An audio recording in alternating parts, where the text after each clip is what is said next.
जो अखिल है। अखिल माने सारे विश्व चराचर जगत के।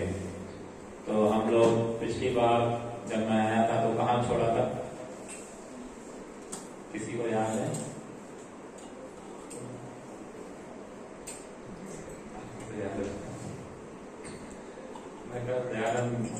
दयानिधि बलराम को यही पूछ रहा था, उन्होंने कहा जड़ भरत। मैंने कहा कहाँ छोड़ा था जड़ भरत को, तो बोले याद नहीं कहाँ छोड़ा था। ये तो अच्छा था कि वो धागा उधर ही रखा था जहां मैंने छोड़ा था। तो हम सब ने पिछली बार जब मैं आया था तो कौन कौन थे आप में से? हाथ उठाइए। प्रभु जी से लोग ही ज्यादा थे, माता जी तो आप थे पिछली बार जब मैं आया था जड़ भरत उपाख्यान में। ठीक, तो क्वेश्चन आप ही लोगों से होंगे। सुहासिनी किशोरी माता जी आए थे तब, मुझे याद है, आज नहीं आया अभी तक, तब आए थे। तो हमने सुना था कि भरत महाराज जो वन में गए वहां तपस्या करने लगे। ये भरत महाराज महाभारत के भरत नहीं, ऋषभ देव के पुत्र भरत, जिनके नाम पर इस देश का नाम भारत हुआ। महाभारत वाले भरत अलग थे और रामायण वाले भरत अलग थे। उन दोनों के नाम पर इस देश का नाम भारत नहीं है। ऋषभ देव के पुत्र भरत के नाम पर इस देश का नाम भारत, जहाँ गंगा, सिंधु, सरस्वती, यमुना, गोदावरी, नर्मदा, कावेरी, कृष्णा, वेणी, वैतरका, वैतरवती, चर्मणवती, महासुर नदी, क्षिप्रा, ब्रह्मपुत्र ये बहती हैं, उस क्षेत्र का नाम भारत है। ठीक, किस क्षेत्र का नाम? 18 नदियां जहां बहती हैं उस क्षेत्र का नाम भारत है, जो गांधार से बर्मा तक फैला हुआ है, कश्मीर से कन्याकुमारी तक। ठीक, इस क्षेत्र को भारत कहते हैं। तो ये पूरा शासन आदि सब संभालने के बाद कहाँ जाते हैं? वन में। और वन में क्या करते हैं? घोर तपस्या करते हैं और अपने इंद्रियों को और मन को एकाग्रचित कर लेते हैं, वश में कर लेते हैं और आध्यात्मिक पथ पर ये बहुत आगे बढ़ जाते हैं। एक दिन नदी में इनको हिरण का बच्चा, जो उसकी माँ छलांग लगाती है तो वो गर्भवती थी, शेर की आवाज से डर करके वो छलांग लगाती है, वो गर्भवती थी तो बच्चा गिर गया और भरत महाराज ने दयालुता दिखाते हुए, करुणा दिखाते हुए उस बच्चे को उठा लिया और फिर वो उसे पालने लगे। तो धीरे धीरे वो बच्चा उनका बच्चा हो गया, हिरनी के बच्चे से वो उनका बच्चा हो गया। और उनका क्या फंसा उसमें? हिरनी के बच्चे में मोह फंस गया। क्या फंस गया? मोह फंस गया। हमारा भी हमारे बच्चों में मोह फंस जाता है। यहाँ शादीशुदा लोग कितने हैं आप में से? देखो प्रभु जी हैं, राघव में, और आपको बच्चे हैं ना, छोटे छोटे हैं, बाकी सब बैचलर बैठे। तो हमारा जो क्या होता है शादीशुदा जीवन में, गृहस्थ जीवन में, कि जैसे जैसे बच्चा बड़ा होने लगता है वैसे वैसे मोह भी बढ़ने लगता है, कम नहीं होता है। अभी अपने आप संभाल लेगा ऐसा नहीं होता है, ऐसा कभी हुआ ही नहीं है इस संसार में। जो भक्त होते हैं उनके साथ हो सकता है, लेकिन जैसे जैसे बच्चा बड़ा होता है वैसे वैसे मोह भी बढ़ता है। क्यों? हम पौधे अगर सूख जाए तो इतना दुख नहीं करेंगे, लेकिन हमारा आम का पेड़ जो आम दे रहा था सूख जाए तो हाय हाय करेंगे ना। तो इसी तरीके से बच्चा भी जितना बड़ा होता चला जाता है हमारा मोह भी उतना ही बढ़ता जाता है। तो ये जैसे जैसे हिरण का बच्चा बढ़ रहा था, भरत महाराज का अट्रैक्शन भी उनकी तरफ बढ़ रहा था। तो ये करते करते उन्होंने अपना शरीर छोड़ा। शरीर छोड़ते छोड़ते भी उन्होंने हिरण के बच्चे को ही याद रखा। टोटल 5 चैप्टर हैं। हम लोगों ने पिछली बार पहला चैप्टर किया था, आज दूसरा होगा और अगली बार अगर मैं आया तो तीसरा चैप्टर होगा। तो जब ये मरे माने शरीर छोड़ा, इनका देहांतरण हुआ। देहांतरण माने एक शरीर से दूसरे शरीर में जब ये गए तो दूसरा शरीर कौन सा लिया होगा? हिरण का, है ना? दूसरा शरीर हिरण का लिया होगा, क्योंकि जो जो चिंतन करते हुए हम जाएंगे वही वही शरीर हमको मिलेगा। अगर मैं अपने बेटे को याद करता हुआ गया तो बेटे के घर में आऊंगा, अगर मैं अपने पप्पी को याद करता हुआ गया तो पप्पी के घर में आऊंगा, माने कुत्ता, ठीक है ना। तो हमारे स्वभाव के हिसाब से, हमारे चिंतन के हिसाब से हमको अगली यात्रा, अगला शरीर मिलता है। आप लोग आगे आ जाओ, पीछे वाले वो रास्ता रोक के बैठ रहे हैं, आगे आइए, शिफ्ट आगे करो, माइक आगे कर दीजिए।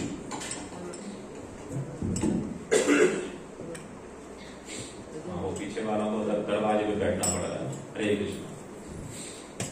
तो हम कहाँ थे? शरीर, अगला शरीर देहांतरण। तो अब ये हिरण के शरीर में पहुंच गए। कहाँ पहुंचे?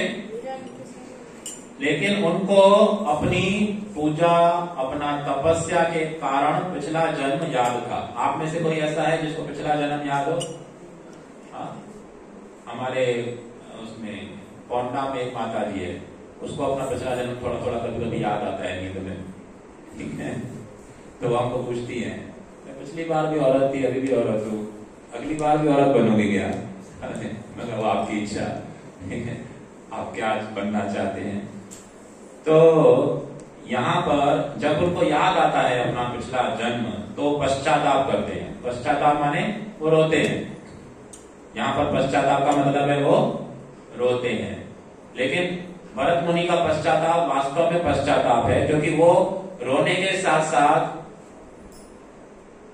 और भगवान के आगे गिड़गिड़ाने के साथ साथ वो सब करते भी हैं जो करना चाहिए, हिरण होने के बाद भी। तो मृग के शरीर में भरत महाराज पश्चाताप करने लगे। श्रील प्रभुपाद जी अर्थ कर रहे हैं 29वें श्लोक का, श्रीमद् भागवतम महापुराण स्कंद 5 अध्याय संख्या 8 श्लोक संख्या 28, 29, 28 एंड 29। मृग के शरीर में भरत महाराज पश्चाताप करने लगे। कैसा दुर्भाग्य है, मैं स्वरूप सिद्धों के पथ से गिर गया। स्वरूप सिद्ध माने जो जान चुके हो कि मैं आत्मा और परमात्मा का संबंध क्या है, कृष्ण मेरे कौन है और मुझे कहाँ जाना है, इसको कहें स्वरूप सिद्ध। जो बिल्कुल क्लियर पिक्चर देख चुके हो। आध्यात्मिक जीवन बिताने के लिए मैंने अपने पुत्रों, पत्नी तथा घर को छोड़ दिया, जंगल के एकांत पवित्र स्थान में आश्रय लिया। मैं आत्म स्वयं तथा स्वरूप सिद्ध बन गया और पूर्ण पुरुषोत्तम भगवान वासुदेव की भक्ति भी की। तो जंगल में जाकर स्वरूप सिद्ध होना एक अलग बात है और उसके आगे भी भक्ति करना वो एक अलग बात है। तो वो एक महान पहुंचे हुए सिद्ध पुरुष हुए और सिद्ध पुरुष होने के बाद उन्होंने भगवान की भक्ति में भी मन लगाया। कई सिद्ध महात्मा हैं जो भगवान की भक्ति में मन नहीं लगा पाते हैं, वो अपने योग धारणा में ही रहते हैं, माने न्यूट्रल स्टेज पे पहुंच जाते हैं जहां न सुख है न दुख, न हानि न लाभ, जिसको वो मुक्ति की अवस्था कहते हैं। ठीक, लेकिन उससे भी आगे का जीवन है भक्तिमय अवस्था, जहां भगवान की सेवा करते हैं, श्रृंगार करते हैं, उनको तुलसी अर्पित करते हैं, उन पर अर्पित किया हुआ प्रसाद हम ग्रहण करते हैं, उनको कीर्तन सुनाते हैं, हम भी सुनते हैं, उनके लिए नृत्य करते हैं, उनको श्रृंगार करते हैं और हम भी वैष्णव आचरण का पालन करते हैं। ये सब भगवान की सेवा कही गई है और वो भी वो करते थे। और कह रहे हैं मैंने श्रवण, चिंतन, कीर्तन, पूजन, स्मरण जो नवदा भक्ति के अंग हैं उनको भी स्वीकार किया था, उनमें निरंतर मैं लगा भी रहा, मैं अपने प्रयत्न में सफल रहा, नवदा भक्ति करने में भी वो सफल रहे। जिस कंडीशन में आप लोग हैं इस कंडीशन तक वो पहुंच गए थे एक ही जन्म में और थोड़े ही दिन में, वन में जाकर के भी। वैष्णव एसोसिएशन न होने के बाद भी वो नवदा भक्ति तक पहुंच गए। सोचिए कितना गंभीर चिंतन किया उन्होंने शास्त्रों के ऊपर, जो उन्होंने पहले सुन रखा था। ठीक है, इसीलिए भरत महाराज की कथा भक्तों के बीच में है, योगियों और उनके ध्यानियों के बीच में नहीं है। ठीक, तो यहां तक कि मेरा मन सर्वदा भक्ति में डूबा रहता था, किंतु अपनी मूर्खता के कारण थोड़ी सी गड़बड़, उसके कारण मैं पुनः पुनः आसक्त हो गया, वापस फंस गया। पूरा शिखर के ऊपर पहुंच गए थे और वहां से देखा नीचे बूंदी का लड्डू और टपक गए। ठीक है, वापस मक्खी होती है ना, मक्खी भले ही छत में जाके बैठे लेकिन अगर बाहर गंदगी रखी है तो वहां से छोड़ के उस गंदगी पर ही वापस जाएगी। ठीक, तो इस तरीके से उनके साथ हो गया। वो थोड़ा सा स्वभाव जो प्रकृति थी वो वापस उनको भटका करके ले गया। तो श्रील प्रभुपाद जी इस पर लिखते हैं, यह प्रत्येक भक्त के लिए बहुत महत्व की बात है, चाहे वो स्त्री हो या पुरुष, ब्रह्मचारी हो या गृहस्थ। यह हर भक्त के लिए बहुत महत्व की बात है कि यदि हम अपने पद का दुरुपयोग करते हैं जहां भी हैं हम, और उसका सदुपयोग न करके भगवान की भक्ति में मन न लगा करके अन्य किसी भी भौतिक वस्तु या व्यक्ति या विशेष स्थान में मन लगाते हैं, तो क्या होगा? हम पतित हो जाएंगे, गिर जाएंगे। और हम जब गिर जाएंगे तो हमें क्या करना पड़ेगा? भरत महाराज की तरह दुख भोगना पड़ेगा, दंड भोगना पड़ेगा। क्या भोगना पड़ेगा? दंड। हमें कृष्ण क्या करेंगे?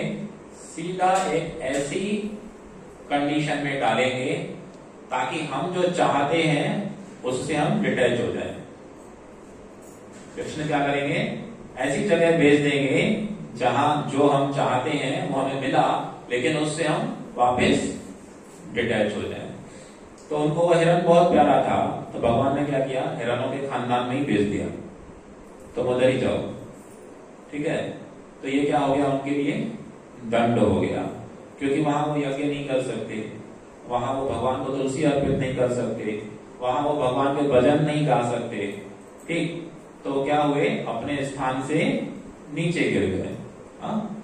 तो इसी तरीके से वासुदेव माने कृष्ण और कृष्ण के भक्त जब हमें करेक्ट करते हैं, हमें सही करते हैं, तो यह समझना चाहिए कि वो हमें पतित होने से बचा रहे हैं।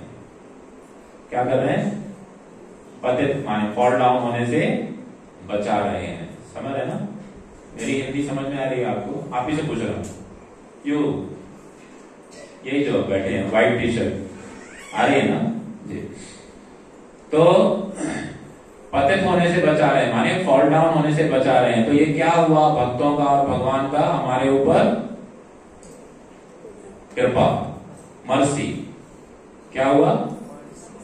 कृपा। तो इसीलिए अगर भक्त हमारे ऊपर कभी भी करेक्शन करते हैं तो हमको वैष्णव भक्तों का बुरा नहीं मानना चाहिए, उनकी निंदा नहीं करनी चाहिए। अगर हमने उनकी निंदा की तो क्या हो जाएगा? वैष्णव अपराध हो जाएगा। और वैष्णव अपराध माने हाथी, पागल हाथी की तरह होता है। एक भी वैष्णव अपराध हमारी सारी की सारी भक्ति आराधना को समाप्त कर देगा। पागल हाथी कैसे होता है? जब वो गार्डन में घुसता है, बगीचे में घुसता है, तो लता, गुल्म, पेड़, पौधे सबको उखाड़ के फेंक देता है। ऐसे ही अगर वैष्णव अपराध हमारे अंदर आ गया तो हमारे अंदर जो भी श्रवण, कीर्तन, स्मरण, पाठ, सेवन, अर्चन, वंदन, दास्य, सत्य, जो थोड़ा बहुत वैष्णव कृपा की वजह से आया भी है, ड्रॉप का भी ड्रॉप, वो भी चला जाएगा और हम क्या हो जाएंगे? गिर जाएंगे। भक्ति से क्या हो जाएंगे? गिर जाएंगे। तो ऐसा पश्चाताप भरत महाराज कर रहे थे और उस पश्चाताप के ऊपर हमने श्रील प्रभुपाद जी का व्याख्यान सुना। आगे वो कहते हैं, यद्यपि भरत महाराज को मृग शरीर प्राप्त हुआ था, कौन कहते हैं? शुकदेव गोस्वामी परीक्षित महाराज से, किंतु निरंतर पश्चाताप करते रहने से वे सांसारिक वस्तुओं से पूर्णतः विरक्त हो गए। माने अगर हमसे कभी वैष्णव अपराध हो भी गया है या भगवान की आराधना में कोई गलती हुई है, अब भरत महाराज का तो वैष्णव अपराध नहीं हुआ था, लेकिन भगवान की सेवा में गलती हुई, ठीक है ना? क्योंकि उधर हृदय ने लगा के किसमें लगाया? हिरण में, ठीक है? तो भगवान की सेवा में गलती हुई। तो 3 प्रकार के अपराध होते हैं: नाम अपराध, वैष्णव अपराध और सेवा अपराध। तो नाम अपराध से बचा जा सकता है, सेवा अपराध से बचा जा सकता है, लेकिन वैष्णव अपराध ये मिडिल फिंगर है, जो सबसे बड़ा है, ठीक है? वो बहुत खतरनाक है, उससे बचना बहुत मुश्किल है। ठीक, उससे बचने का एक ही रास्ता है कि वही वैष्णव के चरणों में जाओ और वो आपको माफ कर दे। लेकिन अगर वो माफ न करे तो ये बड़ी प्रॉब्लम है। अगर वो माफ न करे तो क्या होगा? तो अटेंटिवली जब हरे कृष्ण महामंत्र को निरंतर, होता है नहीं होता है, मन लगता है नहीं लगता है, नींद आती है या कुछ और होता है, शरीर में तकलीफ होती है, किसी भी प्रकार ये न के न प्रकरण जब जब और जब, तब भगवान उसको प्रेरणा देंगे और वो आपको क्षमा करेंगे। ठीक, तो यहाँ पर भरत महाराज ने जो सेवा अपराध हुआ उनसे, वो क्या करने लगे? बार बार पश्चाताप करने लगे, भगवान का नाम ले लेके वो अपने हृदय में रोने लगे, हाँ, और अपने आप को घृणित कहने लगे कि मैं नीच हूं, अधम हूं, असुर हूं, मेरा तो मुख देखना भी किसी के लिए उत्तम नहीं है, हाँ, मैं कौन हूं? सूकर हूं, मल खाने वाला सूकर। ये संसार क्या है? मल है। ये संसार क्या है? मल है, लैट्रिन, हाँ, संडास का जो कचरा। और जो भक्ति में मन नहीं लगाता वो इसको निरंतर भोगता रहने की इच्छा रखता है। 60 का हो जाएगा, 66 का हो जाएगा, 77 का हो जाएगा, 88 का हो जाएगा, फिर भी कहता है कि अभी थोड़ी जिंदगी और मिल जाए, कुछ और आगे का देख के जाओ। माने बच्चे हो गए, बच्चों के बच्चे हो गए, उनके बच्चे बड़े हो गए, अब ये चल भी नहीं पा रहा है, दो इधर से पकड़ रहे हैं, दो इधर से, फिर भी वो सोचता है कि अभी थोड़ा और जियो। जबकि भक्त क्या चाहता है? मैं केवल और केवल भगवान की सेवा करने के लिए जियो। तो जब तक हाथ पैर चल रहे हैं तब तक सेवा, अगर हाथ पैर बंद हो गए तो कहेगा भगवान मुझे अभी अच्छी सेवा में लगाइए। तो जब ये अपना पश्चाताप करते करते वो विरक्त हो गए और उन्होंने एक पर्वत, जो अपनी माँ का पर्वत था उनकी, जो जहां उनका कुनबा रहता था, कालंजर पर्वत, उसको छोड़ दिया और वो दूर पुलस्त्य और पुलह ऋषियों के आश्रम पर चले गए। और वहां उन्होंने हमेशा ध्यान रखा कि मुझे कुसंगति नहीं करनी है। कौन सी संगति नहीं करनी है? कुसंगति। वो क्या है? अनुकूलेन संगेन प्रतिकूलेन वर्जयेत्। हमें भक्ति में भी ध्यान रखना चाहिए कि भक्ति के अनुकूल जो है, जो भक्ति को बढ़ाने के लिए है, जो भक्ति को इंक्रीज करने के लिए है, उन चीजों को हमें, उन वस्तुओं को, उन व्यक्तियों को और उन परिस्थितियों को हमेशा ध्यान रखिए। केवल व्यक्ति से ही काम नहीं चलेगा, वस्तुएं और परिस्थितियां भी हमारे ऊपर असर करती हैं। ठीक है, अगर मेरे घर में कंडीशन है कि मेरे घर वाले समझ ही नहीं रहे कि नॉनवेज खाना बंद करना है, तो क्या करना चाहिए? उन घर वालों को राम राम करना चाहिए, मैं अलग रहता हूं। सिंपल, मैं तो यहां बैठ के यही कहूंगा स्ट्रिक्टली। ठीक, अगर वो नहीं मान रहे तो क्या करेंगे? 1 साल, 2 साल, 3 साल, 5 साल, ठीक, तो वहां कहना चाहिए कि मैं बिल्कुल अलग रह रहा हूं, मैं अपने कमरे में खुद ही पका लूंगा, आप अपना अलग पकाओ, मैं अपने ठाकुर जी को अपने आप भोग लगा लूंगा। ठीक, इससे क्या होगा? उन लोगों को धीरे धीरे समझ में आएगा कि ये कठिनाई सहने के लिए तैयार है लेकिन भक्ति छोड़ने के लिए तैयार नहीं है। ठीक, ये समझाने के लिए हमें ऐसा करना पड़ता है। तो कुसंगति को स्वीकार नहीं करना चाहिए, कठिनाई स्वीकार करनी चाहिए, डिफिकल्टी को स्वीकार करना चाहिए, लेकिन कुसंगत स्वीकार नहीं करना चाहिए।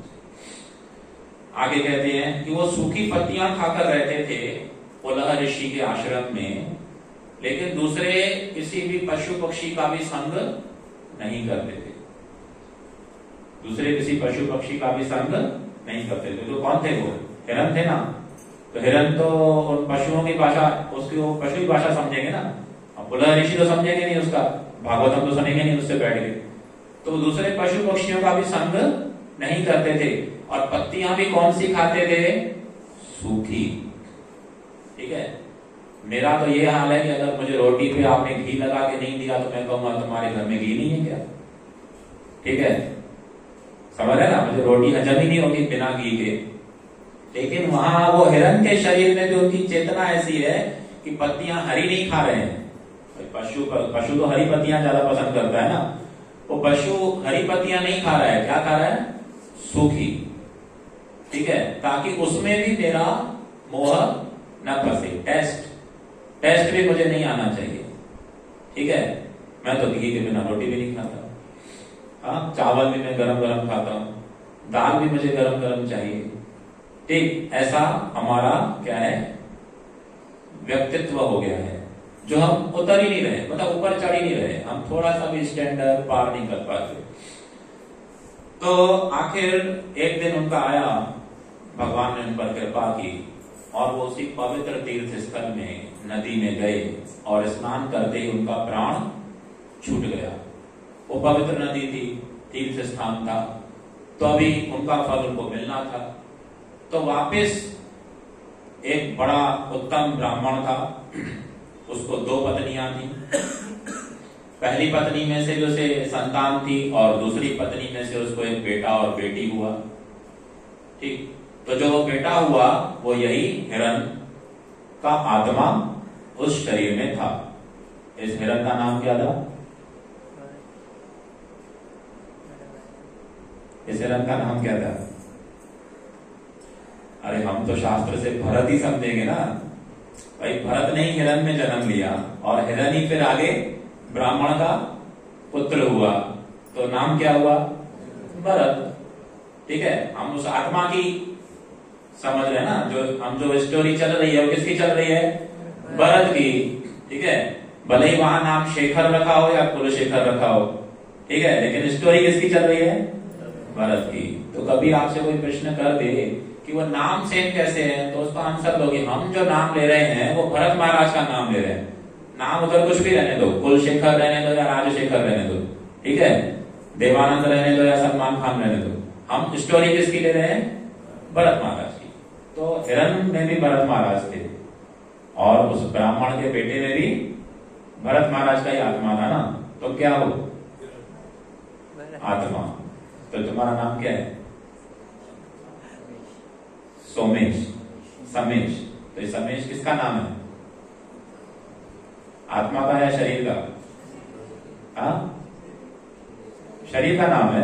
अच्छा ठीक है, अभी हम वो करते हैं, एनालिसिस करते हैं, विश्लेषण। हिंदी में कहते हैं विश्लेषण और इंग्लिश में कहते हैं एनालिसिस।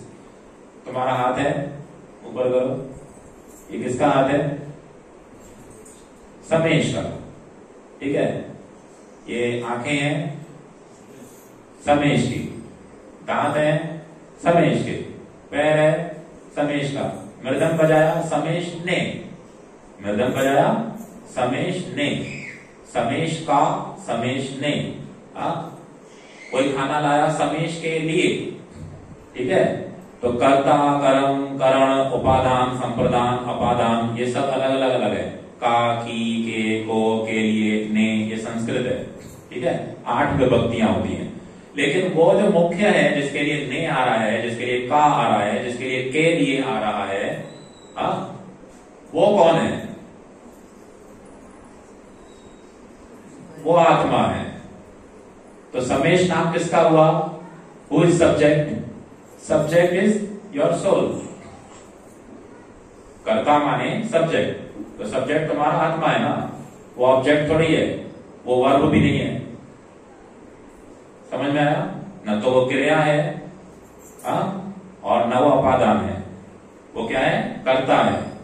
ठीक है, जिसको तुम कर्ता मानते हो, माने तुम अपने आप को कर्ता मानते हो, वो कर्ता कौन है? आत्मा। और वो किसका अंश होता है? भगवान कौन?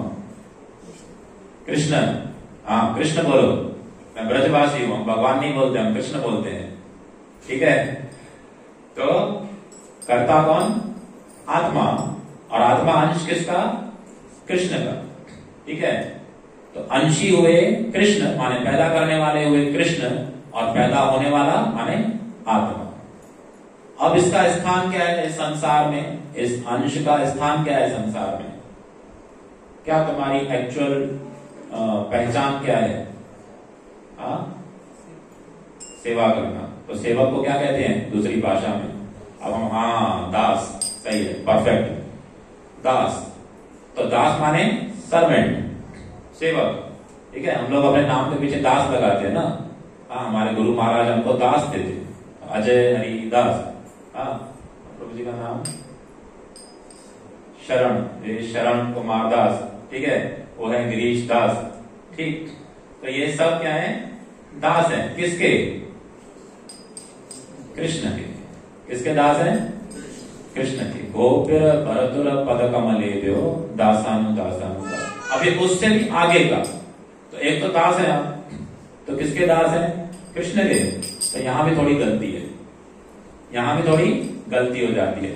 तो वहां कहा क्या गया है? गोप्य भरतुल पद कमलेभ्यो दासानु दासानु दासानु दासानु दासानु दासानु दास।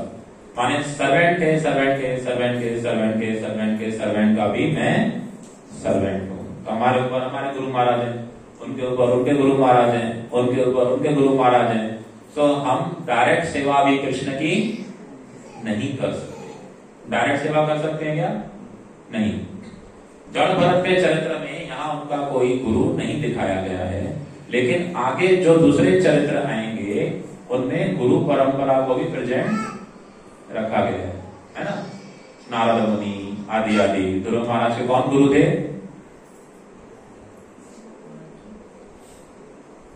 आप ही से बच्चा बैठा है आपकी गोद में। ध्रुव महाराज के गुरु कौन थे? नारद मुनि। ध्रुव महाराज के गुरु नारद मुनि थे ना। और प्रहलाद महाराज के गुरु कौन थे? नारद मुनि। अम्बरीश को ज्ञान किसने दिया था? नारद मुनि। ठीक है। भागवत में अधिकतर जितने भी लोग हैं उनके गुरु अल्टीमेटली नारद मुनि है। तो इसीलिए प्रचार को प्रभुपाद जी ने महत्व दिया, क्योंकि नारद मुनि क्या करते हैं? एक जगह नहीं रुकते हैं, भटकते रहते हैं और बोलते रहते हैं। तो हमारी गुरु परंपरा ने जो मेन कॉन्सेप्ट लिया वो कहां से? नारद पांचरात्र से। ठीक है। तो जो उनकी बताई गई विधि है वो क्या है? भक्ति मार्ग, श्रवणम, कीर्तनम। और ये सब जड़ भरत ने किया, ये सब जड़ भरत ने किया। ठीक है। लेकिन एसोसिएशन न होने की वजह से एक कमी छोड़ दी। क्या छोड़ी? एसोसिएशन। वैष्णव संघ। वैष्णव संघ बहुत ही सुपीरियर है। उससे वो जो व्यक्ति है जो वैष्णव संघ कर रहा है, जो भक्त है जो वैष्णव संघ कर रहा है, वो गिरता नहीं है, भगवान को आसानी से प्राप्त कर लेता है। लेकिन वैष्णव संघ उतना ही खतरनाक भी है। अगर अपराध हो गया तो अगर अपराध हो गया तो सीधा नीचे। तो अपराध से बचना चाहिए और वैष्णव संघ करना ही चाहिए। ठीक है ना। अपराध से बचना चाहिए और वैष्णव संघ करना ही चाहिए। तो हमें ये जड़ भरत के चरित्र से शिक्षा मिलती है कि हमें वैष्णव संघ करना चाहिए। तो अभी मैंने पहला चैप्टर पूरा किया, अभी ये दूसरा है। तो उनके 9 पुत्र थे और दूसरी पत्नी से ये 10वां पुत्र हुआ ब्राह्मण को, जिसका नाम था भरत। ये लड़का ही बोल रहा है, आप लोग आंसर ही नहीं दे रहे। जिसका नाम था भरत। भगवत कृपा से भरत महाराज को अपने पहले जन्म की सारी घटनाएं याद थी। जब वो सन्यासी थे तब की भी, और जब वो हिरण थे तभी की भी। और फिर उन्हें ब्राह्मण का शरीर मिला, किंतु वे अपने जनों से, मित्रों से जो भक्त नहीं थे उनसे बहुत डर के रहते थे। कैसे रहते थे? डर के। कोई आता था और वो भक्त नहीं है, ये जानते थे, ठीक है, कि ये वैसा नहीं है जैसा मैं हूं, तो उससे दूर भागते थे। आप लोग ऐसा करेंगे? नहीं। आपके कॉलेज क्लासमेट जो भी होंगे, कलीग्स होंगे, हमको उनसे मिलना ही पड़ता है, उनके साथ बैठना ही पड़ता है, टाइम स्पेंड करना पड़ता है ना। पर हम जानते हैं कि वो वक्त नहीं है। हाँ, अभी वो नुस्खे खा के आया है, ठीक है, फिर भी हम हाथ मिलाते हैं। मिलाना ही पड़ता है, कलयुग है। तो कलयुग के नियम थोड़े से आचार्यों ने अलग रखे हैं, ठीक है। उसमें आपको डरने की जरूरत नहीं है। आप बस हरि नाम बराबर करो और निडर रहो, बिना डर के रहो। ऐसी संगति से वो हमेशा अलर्ट रहते थे, उनका संग नहीं करते थे, क्योंकि उन्हें भय था कि दोबारा ना गिर जाऊं। उन्हें क्या भय था? कि दोबारा न गिर जाऊं। और दोबारा न गिर जाऊं का भय क्यों था? क्योंकि उनके पास इधर से तो संग था जो भक्त नहीं है, लेकिन इधर से संग नहीं था जो भक्त हो। एसोसिएशन में वो नहीं थे ना, वैष्णव एसोसिएशन में, ठीक है। तो इसीलिए उनको वो डर था। तो वो डर दूर रखना है, उस डर के अंदर नहीं जाना है, उस डर को अपने सिर पर सवार नहीं होने देना है, तो क्या करना है? सुन रहे हैं कि नहीं, या कहीं और है? हाँ, मैं वापस बोलता हूं। अभक्तों का तो संग था, लेकिन भक्तों का संग नहीं था, इसीलिए वो अभक्तों से डरते थे। तो अभक्तों का डर नहीं रखना है, तो क्या करना है? भक्तों का संग करना है। सही है ना?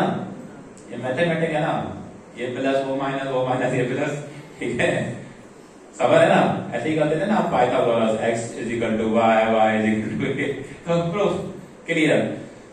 तो वो कैसे रहते थे? अब उस समय इतना वैष्णव एसोसिएशन उनके पास नहीं था, तो कैसे रहते थे? पागलों की तरह रहते थे, बाल फैला करके, शरीर साफ सुथरा नहीं। हाँ, कभी कोई कहता वो गिलास रखा है तो उनको दिखाई नहीं, होगा किधर है ही नहीं, समझे? अंधे की तरह कोई को बुलाता रहता था, अरे भरत, तो सुनते ही नहीं थे, भगवान की तरफ ही ध्यान रखते, बहरे की तरह, अंधे बहरे पागलों की तरह रहते थे, किसी से बोलते नहीं थे। हाँ, किसी से बोलते नहीं थे। हमारे यहाँ भी एक वैष्णव है, उनको जो भी बोलो वो कहते, हाँ कुछ भी बोलो उसको पूरी बात बोल जाओ, है इसको उधर ही रहने दो जिधर ही है, अभी हम नहीं बोलेंगे, ठीक है। तो एक्चुअल उसकी स्थिति अच्छी है हमसे, क्योंकि हम क्या है, प्रसाद लेते भी, मैं क्या है, प्रसाद लेते भी, इधर भी कान होता है उधर भी कान होता है, तो दोनों लाइन की मैं बराबर सुनता रहता हूँ, नेटवर्क, ठीक है। हाँ, तो सुनते सुनते क्या है, उस विषय में मन अटक जाता है। आप जिधर भी अपनी इंद्री को लगाएंगे उधर आपका मन अटक जाएगा, आपकी सेंसेस जिधर भी जाएंगी उधर आपका माइंड भी चला जाएगा, ठीक है। तो मेरा तो ये हाल है, लेकिन वो मुझसे अच्छी स्थिति में है, क्योंकि वह ना देखता है, ना सुनता है, ना बोलता है, शांत है, ठीक है, प्रशांत टच पे तो वो जा रहा है, ठीक है, आगे और जाएगा। तो इस तरीके से ये करते थे, और कुसंगति से तो बिल्कुल बचे रहते थे। बार बार लिखा है उसमें, वे अपने अंतःकरण में सदा भगवान के श्री चरण कमलों का ध्यान करते थे, भगवान के श्री चरणों का ध्यान करते थे। हाँ, और उनके गुणों को बार बार अपने मन में चलाते रहते थे कि आपने गजेंद्र का मोक्ष ऐसे किया, आपने उस भक्त को ऐसे बचाया, नारद मुनि ने आपको ऐसे प्राप्त किया, ब्रह्मा जी आपकी ऐसी स्तुति करते हैं। इसको वो बार बार कहते थे। तो ये क्या हो गया? कीर्तन। ये क्या है? कीर्तन। भगवान के गुणों को बार बार गाना कीर्तन में नहीं आता है, किसमें आता है? वंदन। वंदन, ग्लोरिफिकेशन ऑफ सुप्रीम पर्सनालिटी, वंदन में आएगा ना, सही है ना? हाँ, कीर्तन माने तो भगवान के नामों को बार बार जपना, ठीक है। तो ये उनको मनुष्य कर्म बंधन से बचाने वाला है, ये उनको मनुष्य के कर्म बंधन से बचाता था, और जो अभक्त थे उनके आक्रमण से भी बचाता था। टाइम हो गया क्या? नहीं, ठीक है, आगे बढ़ता हूं फास्ट।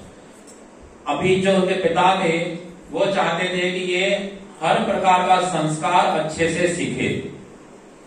तो हमारे यहाँ बालक होता है तो पहले नामकरण संस्कार होता है, फिर उसका शिक्षा संस्कार, अन्नप्राशन होता है, फिर उसका शिक्षा संस्कार होता है, ठीक है, फिर उसको शिखा और मूंज ये जनेऊ दिया जाता है, ठीक है।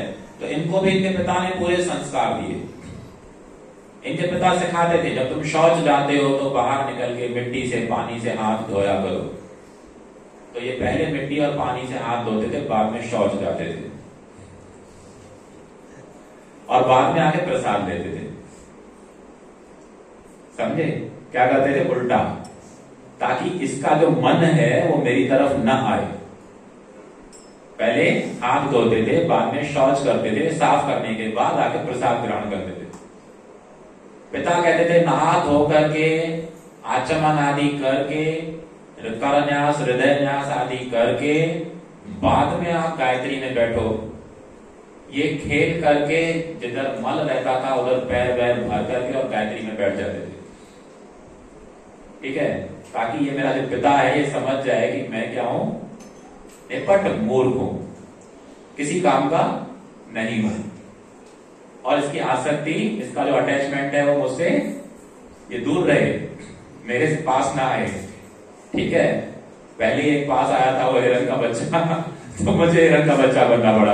अभी मेरा बाप मेरे पास आएगा तो फिर मुझे किसी का बाप बनना पड़ेगा, है कि नहीं? समझा ना? अगर आपके पिताजी आपके पास रहेंगे अच्छे से तो आपको किसी न किसी का पिता बनना पड़ेगा, है कि नहीं? समझे कि नहीं? हाँ, तो इसीलिए हमको क्या करना चाहिए, हमारे मन को संभालना चाहिए कि पिता जो कह रहे हैं हम वो करेंगे, लेकिन हमारे मन में केवल और केवल भगवान का जो उन्होंने हमें कर्तव्य बताया है और गुरु ने जो हमें कर्तव्य दिया है 16 माला जप, वो करना चाहिए। अभी हम थोड़ी देर पहले आ रहे थे तो मेरे साथ माता जी आई हैं, मनोज प्रभु की माँ, तो मुझे बोल रही थी कि ऑफिस में और ये वो लोग उसे सब बोलते हैं कि तुम जब भी करते हो, प्रोग्राम भी जाते हो, मनोज को बोलते हैं वो, तो फिर तुम्हारा मन ऐसे इधर कैसे लगेगा, इस कारोबार में कैसे लगेगा? अब इस बात से क्लियर हो रहा है कि भौतिक लोग जो भक्त नहीं है वो भी जानते हैं कि जो भक्ति करता है उसका मन संसार में नहीं लगेगा, उसका मन संसार में, मतलब ये बात तो उनको भी मालूम है, तो फिर हमें क्यों नहीं मालूम है? तो हमें भक्ति करनी चाहिए कि नहीं? अगर हमें संसार से बचना है, पुनर्जन्म से बचना है, बार बार जन्म और मृत्यु से बचना है और यहाँ संसार के दुखों से बचना है, तो हमें भक्ति करनी ही चाहिए। जड़ भरत वही कर रहे थे, वो अपने पिता से, घर परिवार से बच रहे थे और केवल अपना लक्ष्य, जो उनका लक्ष्य था, लक्ष्य क्या है हमारा? फिर से वो भगवान ही निकलता है मुंह से ये भगवान को भगवान ही मानते हैं। भगवान को भगवान मानोगे तो द्वारका में जाओगे, गोलोक वृंदावन में नहीं जाओगे, समझे? उसको कृष्ण मानो, कृष्ण हमारा मित्र है, कृष्ण हमारा सखा है, कृष्ण हमारा स्वामी है, वो कृष्ण है, हम उसके दास हैं। कैसा है वो? कृष्ण है, ठीक? तो प्रेम करो कृष्ण से। भगवान में थोड़ा और फर्क हो जाता है, आप करेंगे धीरे धीरे हो जाएगा, समझ में आएगा। तो यहाँ पिता का कर्तव्य पूरा करने के लिए ब्राह्मण बड़े डट के खड़ा था और इधर जड़ भरत अपना कर्तव्य पूरा करने के लिए डट के खड़े थे, दोनों में फाइट चल रही थी। एक दिन क्या हुआ, धीरे धीरे होते वो ब्राह्मण बेचारा बूढ़ा हो गया और मर के इस संसार से चला गया। तो जो छोटी वाली माँ थी, माने जो इसकी सगी माँ थी, उसने सती प्रथा का पालन किया और वो भी अपने पति के साथ चली गई। तो इसकी माँ तो चली गई, इसके पिताजी भी चले गए, अब बचा कौन? सौतेली माँ और उसके बेटे और इसकी सगी बहन। तो उन भाइयों ने क्या किया, जो 9 थे आपस में, उन्होंने इसे खेत में काम करने के लिए लगा दिया। इसको कुछ आता जाता तो नहीं है, अब इसको संस्कार क्या, संस्कृत सिखाएं, क्या यज्ञोपवीत सिखाएं, क्या कुछ सिखाएं, बार बार इसको कुछ समझ में नहीं आता, इसलिए खेत में काम करो। तो खेत में इनका काम था सुअरों को और गायों को दूर रखना खेत से, जंगली दूसरे जो आते हैं या पालतू जो जानवर आते हैं खेत में वो खा के न जाए, वहां से दूर रखना। तो ये सारा दिन खेत में पड़े रहते थे, मिट्टी के बीच में, कीड़ों के बीच में, कीड़े काटते थे, मक्खियां काटती थी। और वो लोग घर में जो बचता था जानवरों को खिलाने के लिए, बर्तनों की खुरचन, ठीक है, जला कटा जो भी जला हुआ होता है हम लोग नहीं खाते हैं, या बासी जो होता था, जो नहीं खाने लायक होता था, जिसमें बास लग जाती थी, फंगल लग जाता था, वो एक अच्छे बर्तन में सजा के इसको देते थे कि खा। और ये कृष्ण प्रसाद है, ये भगवान ने मेरे लिए भेजा है, मैं इस खेत में उनका इंतजार कर रहा था, ये उस सबको खाते थे। क्या करते थे? खाते थे, स्वीकार करते थे, और इनको कभी कुछ नुकसान नहीं हुआ। लेकिन आप ये सब मत करना नहीं तो इधर हॉस्पिटल बहुत अच्छा चलेगा है कि नहीं? तो ये सारे पीड़ाओं को सहते हुए भी क्या करते थे, कभी भी उनको कोई शिकायत नहीं करते थे और उनका दिया हुआ सारा का सारा स्वीकार करते थे। उसके बाद भी ये जो इनका शरीर था, यहाँ पर आप आसपास देखते होंगे सांड घूमते हैं ना, जो यंग रहते हैं, उनकी मसल्स कैसी होती हैं सांड की, दूर से देखते ही डर लगता है कि दूर हो जाऊं कहीं टक्कर न मार दे, है ना? तो जो यंग सांड होता है, बूढ़ा तो बेचारा मक्खियां भी उसको सताती हैं, ठीक है, जो यंग होता है वो ऐसा गुर्राता हुआ, है ना। वैसे ये हट्टे कट्टे थे, सारा ऐसा कुछ कचरा खाके भी जो इनको दिया जाता था, वो कचरा खाके भी, अभी कल के सांड भी तो कचरा ही खा रहे ना बेचारे, हम तो उनको कुछ देते नहीं है, इतना कचरा खाके भी ये हट्टे कट्टे थे। अभी शास्त्र को कोई जुटला नहीं सकता, कोई ये नहीं कह सकता कि गलत लिखा है। अगर कोई मुझे कहेगा कि कचरा खाके कोई हट्टा कट्टा नहीं रह सकता है, तो मैं कह दूंगा देखो सांड भी तो हट्टा कट्टा है। वो कैसे हट्टा कट्टा है? हाँ, सांड हट्टे कट्टे होते हैं कि नहीं? बछड़े होते हैं, बछड़े से फिर हट्टे कट्टे हो जाते हैं। लेकिन इंसान के बच्चे को, जिसको हम मलाई खिलाते हैं, घी खिलाते हैं, गेहूं खिलाते हैं, चावल खिलाते हैं, मछली खिलाते हैं, वो भांगड़ा भांगड़ा जो भी खा जाते हैं, वो सबके सब फिर भी ऐसे सूखे ही रहते हैं। देखो वो सूखा है, ये सूखा है, वो सूखा है, रौनक ही नहीं है चेहरे पर। यस, वो बोल रहा है। ठीक, तो वो फिर भी हट्टे कट्टे थे और उनका शरीर जो है धूल में हमेशा मैला रहता था। कभी वो कपड़े पहनते भी थे, कपड़े नहीं भी पहनते थे, आधे कपड़ों में रहते थे या फटे कपड़ों में रहते थे। तो इससे क्या था, उनका जो ब्रह्म तेज था वो थोड़ा थोड़ा ढक गया था। उनके जो शरीर पे और मुख पर जो आभा थी वो दूसरे लोग समझ नहीं पाते थे। जो विशेष कोई ज्ञानी होगा वही समझेगा कि ये जो है ये ईश्वर के मार्ग में बहुत आगे बढ़ा चढ़ा है। तो बाकी सामान्य लोग उसको समझ नहीं पाते थे। सामान्य लोग उनके लिए अलग अलग नाम निकालते थे। कोई उनको कहता था ये मत्त है, माने पागल है। कोई उनको कहता था अरे तो आवारा सांड है, सारा दिन खेत में पड़ा रहता है, जो घर वाले दे जाते हैं वो खा जाते हैं।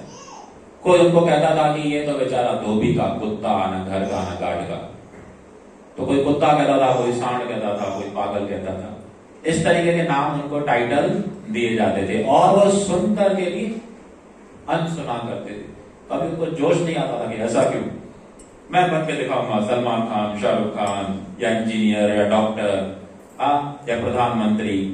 ठीक, ऐसा उनको कोई जोश नहीं था। क्यों नहीं था? क्योंकि उन्होंने अपने मन को काबू में कर रखा, शांत कर रखा था। एक अपने सारे कर्तव्यों को एक तरफ करके जो सुप्रीम कर्तव्य था, जो परम कर्तव्य था, उस पर उनका ध्यान था। उन्हें कहां जाना था?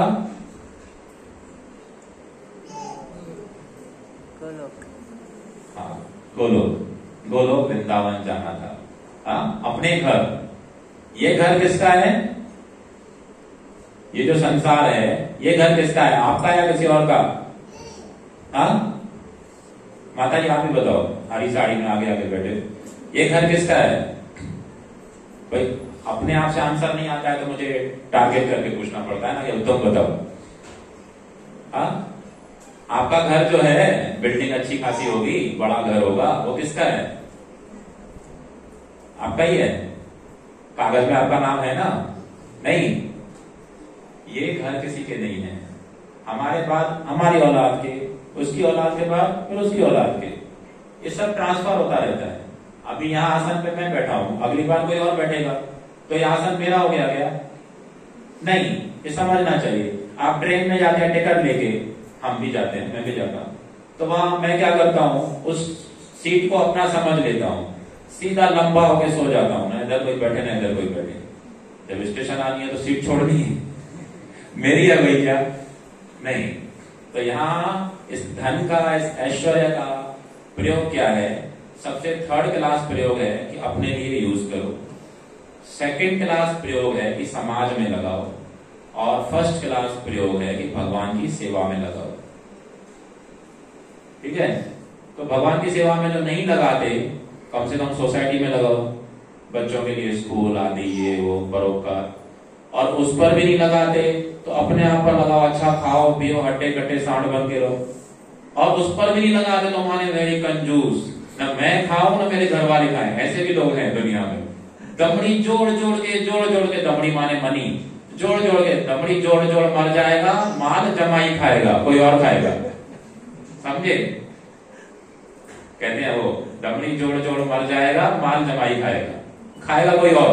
ना इसने मजा लिया, ना घर वालों ने, ना सोसाइटी ने, ना भगवान ने, हमने मजा लिया कोई और। तो ये ऐसा, तो इस प्रकार के सोच से हमको दूर रहना चाहिए कि ये सब मेरा है, नहीं। तो वो जो समाज वाले थे, जो उस समय सोसाइटी थी, वो उनको परेशान करती थी और उनको अलग अलग नाम देती थी, जबकि ऐसी सोसाइटी खुद पागल है, कृपण है। कार्पण्य दोष उपहत स्वभाव, जिसको भगवत गीता में अर्जुन ने कहा है। अर्जुन ने यही बोला है, ये मेरा, ये मेरा, ये मेरा, ये मामा, ये चाचा या ताता, ये काऊ, ये कुछ, ये मेरे रिश्तेदार नातेदार, इनको मैं कैसे मारूं, ये मर जाएंगे तो ऐसा हो जाएगा, इनके खून में सनी हुई रोटी मैं खाऊंगा, घर वालियां इनकी विधवा हो जाएंगी, बच्चे अनाथ हो जाएंगे, मेरा वर्ण आश्रम धर्म खल्लास हो जाएगा, वर्ण संतानें पैदा होंगी, फिर ऐसा हो जाएगा, फिर वैसा हो जाएगा। और दूसरे चैप्टर के 7वें श्लोक में सारा रोना धोना करने के बाद अर्जुन कहते हैं, कार्पण्य दोष उपहत स्वभाव, मैं कंजूस हो गया हूं क्योंकि मैं अपने अपने में इकट्ठा कर रहा हूं, सब अपनी तरफ खींच रहा हूं। जानते हैं कि ये जो 4th कैटेगरी है, फर्स्ट भी नहीं है, सेकंड भी नहीं है, थर्ड भी नहीं है, आउट ऑफ है, ये बिल्कुल बकवास है। हाँ, बिल्कुल क्या है, डेस्ट्रॉय, कार्बन भी नहीं है, किसी यूज का नहीं है, ये जो ये थिंकिंग है, ठीक है। तब वो जानते हैं, लेकिन पूछ किसके लिए रहे हैं? अपने लिए या हमारे लिए? हमारे लिए, क्योंकि तो पता था आगे आने वाले जो गधे हैं उनको कार्पण्य दोष पता ही नहीं रहेगा कि है क्या, है ना। काल सर्पयोग का दोष, मांगलिक दोष, उसको वो मानेंगे, लेकिन कार्पण्य दोष जो है उसको मानेंगे ही नहीं। और उसके लिए कोई ब्राह्मण भी नहीं है दूर कर सके, क्योंकि सभी के सभी शूद्र हैं, समझे। तो कार्पण्य दोष जाएगा ही नहीं। तो जाएगा तो कब? जब आप भगवान की भक्ति करेंगे, सेवा करेंगे। आपको मेरी बातें समझ में आ रही है ना? ऐसा लग रहा है कईयों को नींद आ रही है, हाँ? तो क्वेश्चन पूछूंगा तो नींद चली जाएगी। तो इसी समय वहां पर ये जब पड़े रहते थे अलग अलग मैदानों में, सांड की तरह, खुले सांड की तरह, बहुत हट्टे कट्टे मस्त शरीर। तो हम जब मटन चिकन के लिए जाएंगे तो कोई अच्छा बकरा देखेंगे ना, जो मस्त हो, है ना। ऐसा देखेंगे सूखा हड्डियां दिख रही हैं, चमड़ी उसकी चिपकी हुई है, ऐसा तो नहीं देखेंगे ना। तो हम जब ढूंढने जाते हैं नॉनवेज के लिए तो अच्छा बकरा देखते हैं, उसको काटे तो माल भी अच्छा मिले, है ना, 2-4 दिन 5 दिन पूरा खानदान खा सके, ठीक है कि नहीं। हमारे वहाँ मुसलमान भाई थे आगरा में, तो हमको उनका साथ एक्सपीरियंस है, ठीक है। तो बकरी वैसे बड़े बड़े कटते थे तो मस्त होते थे। तो बेचने वाला क्या करता था, 15 दिन पहले से उसको चारा और चारे में पानी देता था कि भूल जाए।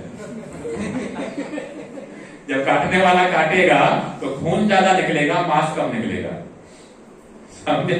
तो पानी पानी निकलेगा। और जैसे तरबूज रहता है ना, तो लिक्विड ज्यादा हो और गूदा कम, तो पेट क्या भरेगा? लिक्विड थोड़ी भरेगा पेट, गूदा ही भरेगा ना। जो हार्ड है वही तो हमारा पेट भरेगा। तो ऐसा, तो एक दिन डाकुओं के सरदार को पुत्र चाहिए था और वो एक यज्ञ कर रहा था। उस यज्ञ में उसको बलि चाहिए थी, तो उसने अपने आदमियों को भेजा, जाओ एक अच्छा खासा जो तंदुरुस्त बकरा हो, जो 2 पैर वाला हो। कितने पैर वाला? 2 पैर वाला, माने पुरुष हो, ठीक है। इसको पकड़ के लाओ और ध्यान रखना कहीं से खंडित ना हो। खंडित मतलब मान लो हम सब्जी काट रहे थे तो उंगली कट गई तो खंडित हो जाता है, ब्रेक, टूटा हुआ। तो बलि में ब्रेक आदमी नहीं चलता, अगर हाथ टूट गया, उंगली टूट गई है तो वो नहीं चलेगा, ठीक है। अगर हम दोनों जा रहे हैं और तुम्हारी उंगली टूट गई है और मैं बराबर हूं, तो जो बलि चढ़ाने वाला होगा मुझे ले जाएगा, तुमको छोड़ देगा। समझे? तो तुम बच जाओगे। तो इसलिए ब्रेक होना भी अच्छा है, समझ गए। ब्रेक होना भी, खंडित होना भी, टूटा फूटा, काना भेड़ा, हाँ बोला था ना, हाथ छोटा, ऐसा, वो सब भी अच्छा है उस कंडीशन में, ठीक है। वो बच जाता है। और जो अच्छा रहता है शारीरिक स्तर पर, ठीक है, वो बलि चढ़ जाता है, ठीक है। तो इनको लेके गए, किसको? किसकी कथा सुन रहे हैं आप लोग? भरत की। जोर से बोला ना, मुझे वैसे कम सुनाई देता। तो भरत को लेके गए और उनको वहां पर अच्छे से नहलाया, धुलाया, अच्छे कपड़े पहनाए, एक मालाएं पहनाई, तिलक लगाया, आरती उतारी, खूब अच्छा अच्छा खाने को भी दिया। भरत महाराज सोचा तो नहीं उन्होंने, ये भी कृष्ण प्रसाद है, ठीक है, प्योर वेज मिल रहा है, आज इतना कड़ी चावल, मालपुआ, हलवा, ठीक है, भर पेट खाया और अच्छे से खा के और बाद में उनको ले जाया गया। कहाँ ले जाया गया? भद्रकाली के सामने। भद्रकाली का बड़ा विग्रह था, काली देवी की बड़ी मूर्ति, त्रिशूल और खड्ग उठाए खड़ी थी, ठीक, नग्न मूर्ति, बड़ी भयानक आंखें, दांत, बाल उसके सब बने हुए, बहुत अच्छी खासी मूर्ति, सुडौल, जैसे अभी अभी जिम में से निकल के आई हो, ठीक है। तो वैसी एक मूर्ति उसके सामने वो लेके गए। तब उन्होंने वहां भद्रकाली की स्तुतियां की और भद्रकाली को एक बड़ा हार चढ़ाया, भद्रकाली पर कुमकुम, अबीर, गुलाल छोड़ा, उससे वो और भयानक दिखने लगी, ठीक। और भद्रकाली की बहुत बड़ी आरती की, बड़ी आग जला करके, जैसे गंगा की आरती देखी है ना आपने, कभी टीवी में देखी होगी, ऐसी अलग अलग स्तुतियों से उनका पाठ किया। और बाद में कहा कि हे भद्रकाली, आज हम आपको एक मोटा बकरा चढ़ा रहे हैं, यज्ञ पशु, इसको कहते हैं यज्ञ पशु, नर बलि। इसके एवज में हमको क्या चाहिए? पुत्र संतान चाहिए, हमारे सरदार को पुत्र संतान चाहिए। ये यज्ञ हमने कर लिया, अब इसमें बलि चढ़ रही है, ये मांस आप खाइए, इसका खून आप पीजिए और हमको क्या दीजिए? पुत्र दीजिए। अभी दूसरे का बेटा मार के अपना बेटा चाहिए, दूसरे का बेटा मार के अपना बेटा चाहिए। ये भी कहीं कहीं रीति रिवाज थे जो वेदों में सही नहीं बताए गए हैं और भगवान ने भी इसको सही नहीं बताया है, लेकिन कहीं कहीं आज भी दुनिया में वो सब चल रहे हैं। इन लोगों को तमोगुणी कहते हैं। क्या कहते हैं? तमोगुणी, जो मांस मदिरा का सेवन करने के लिए किसी भी प्रकार के रीति रिवाज चलाते हैं। मैं एक बार अपने शादी के बाद, शादी हुई थी मेरी 2003 में और बाद में 2004 में मैं कटनी से पहले मैयर वाली देवी पड़ती है, कटनी MP, वहीं पर एक जगह है मैयर, वहां पर काफी सीढ़ियों के ऊपर शारदा देवी का पीठ है, देवी शारदा, उनको मैयर वाली देवी कहते हैं वहां पर। तो वहां मैं गया ऊपर, तो काफी सारे मुर्गे थे, बहुत, इंसान कम थे, मुर्गे ज्यादा थे। तो मैंने कहा ये मुर्गे ज्यादा क्यों हैं? तो वहां के पंडितों लोगों ने बताया मुझे, और मेरे रिश्तेदार भी साथ में थे, मेरी वाइफ के घर वाले, तो उन्होंने बताया कि यहाँ पर मुर्गों की बलि चढ़ती है और वो पंडा बैठे रहते हैं लाइन से, और अगर आप उसके पास गए तो थोड़ी देर में पंडा फड़फड़ाने लगता है, जोर से हिलने लगता है, उसकी बॉडी वाइब्रेटिंग करती है और वो बोलता है, मैं मैयरेश्वरी शारदा, जल्दी करो, तुम मुर्गा काटो, तुम्हारी इच्छा पूरी हो जाएगी। तो वो एक मुर्गे को पकड़ते हैं और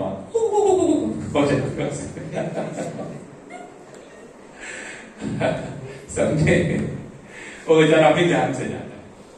फिर वो मुर्गा जाता है किसके? पांडा के घर में, और उसके पेट में, ठीक है। तो मुर्गा गया अपनी जान से, और तुम्हारी इच्छा पूरी होगी, हो भी जाएगी तो कितने समय तक? कब तक तुम उससे सुख भोगोगे? नहीं भोग सकते, कलेश ही होगा, क्योंकि वो मुर्गा तो बदुआएं देता हुआ गया होगा, कह रहा होगा हराम खोरो मर जाओ, मेरी जान निकाल दे, तुमको क्या मिलेगा?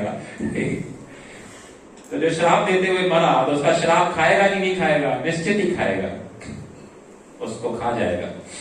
तो यहाँ पर क्योंकि ये भक्त हैं, अब इनको माहौल देख के थोड़ा थोड़ा तो समझ में आ गया कि मैं कहाँ हूं।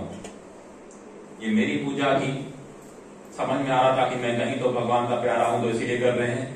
अब भद्रकाली की पूजा कर रहे हैं तो समझ में आ रहा है कि भद्रकाली भी एक देवी है।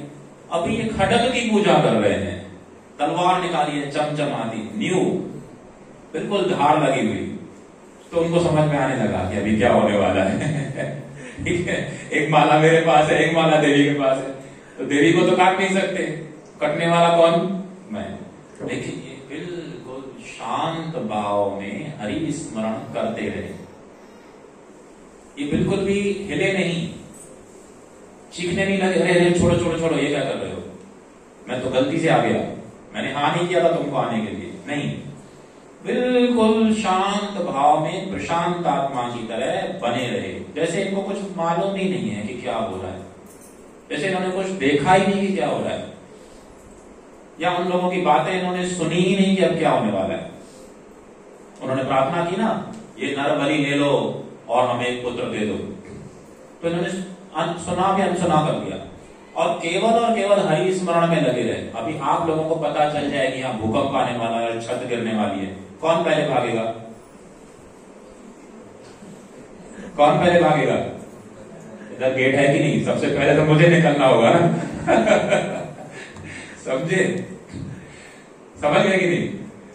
तो इस तरीके से, लेकिन ये बिल्कुल शांत है, इनको कुछ फर्क ही नहीं पड़ रहा है, चेहरे पे शिकन ही नहीं है, हाथ पैर कांप ही नहीं रहे हैं, पसीना आ ही नहीं रहा है, कोई गर्मी नहीं लग रही है, कोई सर्दी नहीं लग रही है, नो रिएक्शन, नो चेंजेस, बिल्कुल न्यूट्रल। ठीक, तो जैसे ही उस चोरों के पुरोहित ने वो तलवार चलाई, खड़ग चलाने को होने ही वाला था, अभी वो मंत्र पढ़ रहा था, अकड़म पकड़म बम्बे बोल 80 90 पूरे 100, ठीक है। तो इतने में ही भद्रकाली देवी का वो विग्रह नीचे से ऊपर की तरफ फटा, जो मूर्ति थी वो फट के 2 टुकड़ों में हो गई और वहां भयानक भद्रकाली देवी प्रकट हुई, अपने दांतों को कट कट कट कट आवाज करती हुई, खा जाऊंगी और पी जाऊंगी।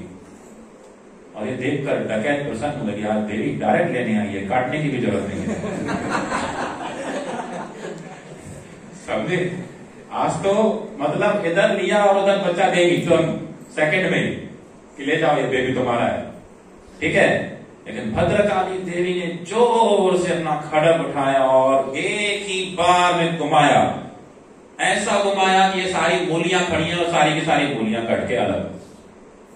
और वहीं भद्रकाली देवी की कटकट की आवाज से दूसरी भी योगिनियां प्रकट हो गई, जो भी उन्हीं की तरह शरीर वाली थी, और उन सबके जो सिर उड़ रहे थे कटते हुए, डाकुओं के जो गिनती में बहुत थे, उन सबके सिर उन योगिनियों ने संभाल लिए और उछाल उछाल के नाचने लगी, और जो ब्लड गिर रहा था उसको पीने लगी, और उनके शरीर से भी जो ब्लड था वो खींच खींच के पीने लगी, और बड़ा जोर का नृत्य वहां पर होने लगा।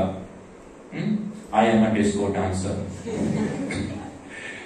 ऐसा भयानक नृत्य वो करने लगी कि पूरे संसार को आज खा जाएंगी। क्यों?